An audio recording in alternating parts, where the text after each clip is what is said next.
Olá a todos e a todas, sejam bem-vindos ao canal da Monografia Perfeita e hoje esse vídeo é dedicado para falar sobre resultados no TCC ou no artigo científico, dando as principais dicas e também levantando as principais questões dos jovens pesquisadores, né? Porque gera muita dúvida no momento de elaborar os resultados, muitos ficam confusos qual que é a diferença de resultados para discussão, inclusive fizemos um vídeo anterior falando sobre isso, qual que é a diferença dos resultados para a conclusão e assim por diante. Bem, vamos entender que o resultado é a descrição do que você alcançou na sua pesquisa. Tudo bem, e eu alcancei tais resultados. Então você vai descrever e busque evitar o emprego, por exemplo, de adjetivos, né?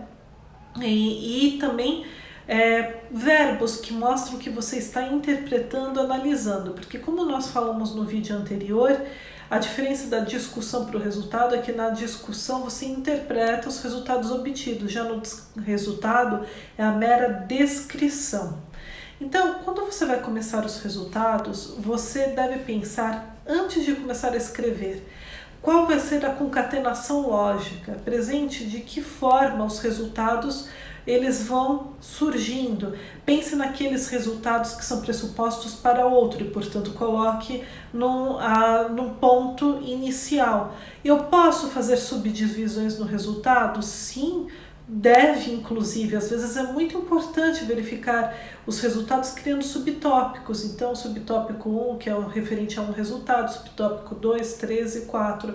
Então, não há qualquer problema. O que importa é mostrar como eles se conectam de forma lógica. Uma outra dúvida muito comum entre os jovens pesquisadores é: meus resultados ficam muito curtos, né? Deu meia página aqui no Word. Tá certo? Eu devo colocar mais coisas? Nunca, como a gente fala, encha linguiça, ou seja, nunca elabore um texto mais rechonchudo só para que seus resultados sejam maiores. O resultado precisa ser objetivo, precisa permitir que os jovens pesquisadores, a sua audiência, na realidade os pesquisadores em geral, possam escanear o seu texto, vendo o abstract e os resultados, batendo o olho e sabendo o que você alcançou. Então você deve, ao contrário, trabalhar muito esses dados e apresentá-los de uma forma direta, de uma forma visual, apresentando tabelas, gráficos. Então, tudo isso relacionado de uma forma muito direta. Então, não, a minha resposta é: não tem nenhum problema se ele for curto, e não tente aumentar porque você não está se sentindo seguro ou segura, porque os resultados não está apresentado de uma forma volumosa. Ao contrário, se está mais enxuto, é exatamente esse o objetivo dos resultados desse tópico específico. Espera-se que seja algo mais conciso, mais direto.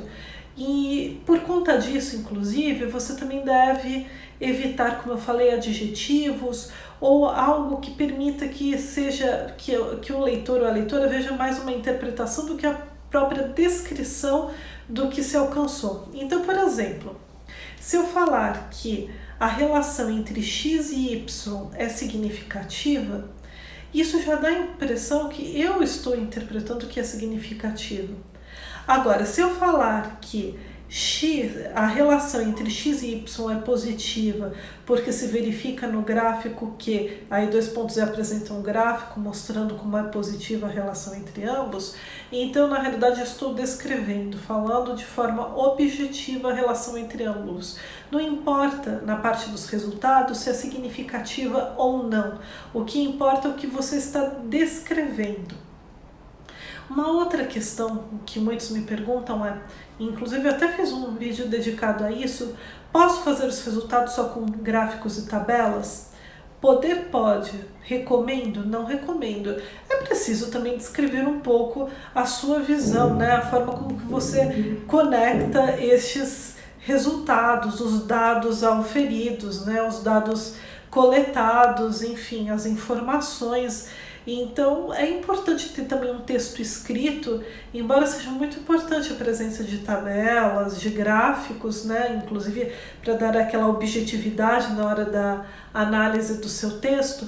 mas é muito importante que tenha o texto escrito, principalmente tanto para começar como para encerrar os resultados. Por quê? Porque dá o arremate final de todos os resultados apresentados. Então isso é muito importante que você, né, que é o autor, a autora daquele artigo, apresente a forma como se conectam os resultados, não a interpretação, e sim simplesmente mostrar e descrever a conexão entre esses resultados para se chegar ao resultado, à conclusão final do seu artigo. Então, por isso que é muito importante fazer desta forma.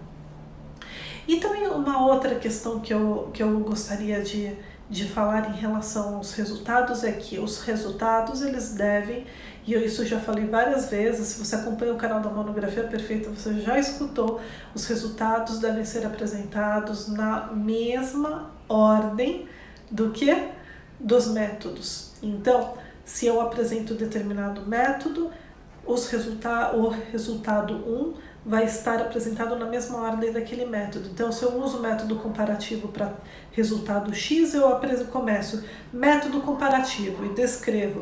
No resultado eu coloco resultado X.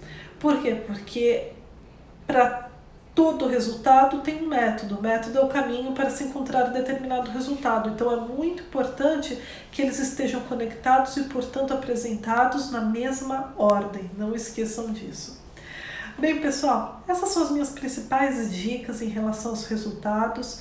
Se vocês gostaram, como eu sempre peço, curtam, comentem, compartilhem. Para nós aqui da Monografia Perfeita, é muito importante saber a opinião de vocês e também disseminar, né, todo o conteúdo para ajudar os jovens pesquisadores.